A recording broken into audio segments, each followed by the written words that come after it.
10x olib qolganmiz. Mashinamizda почти yangi. Paroka yaxshigina ezilibdi. Mana ko'rishingiz mumkin, buklab yotibdi. Katta tosh ustiga chiqib ketishgan. Parok o'ynab yotibdi. Yo'llari normalni ezilib kirib qolgan. Bu parok oldigacha narolari ham ezilib qolgan. Xudo xolasa buni tortib, shpaklovka yuqa suriladigan qilib, Gravitexlarni zavodskoy sepib, kraskalarini sepib egalariga topshiramiz. Paroka ezilgan 10ximiz tayyor bo'ldi. Xudo xolasa ko'rib baho beringlar o'zingizlar. Albatta like bosib esdan chiqmasin. Podpiska bo'lmaganlar podpiska bosib qo'yinglar. Kimga shunaqa xizmatlar kerak bo'lsa, bemalol aloqaga chiqaveringlar. Xudo xolasa sifatli qilib zo'r qilib beramiz.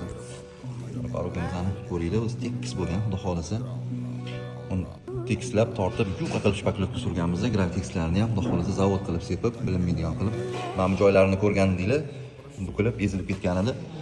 Shpaklovkani qalin yuqa surilgani mana bu yerdan bilsa bo'ladi. Xudo xolasa chiroyli qilib berganmiz. Ichlari sepilganda odatda mana bunaqa joylar bilinib qoladi. Buni umuman bilinmaydigan qilib, polirovkalar qilib, bir xil qilib ulab o'rganmiz. Yangi lak bilan eski lakni ishqalab, polirovka qilib, bilinmaydigan qilib berganmiz. Ichlari ham xudo xolasa idealniy bo'lib turibdi. Ko'rishingiz mumkin.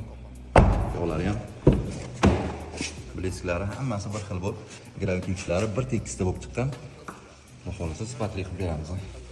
Брат мой, отчет мой доклад.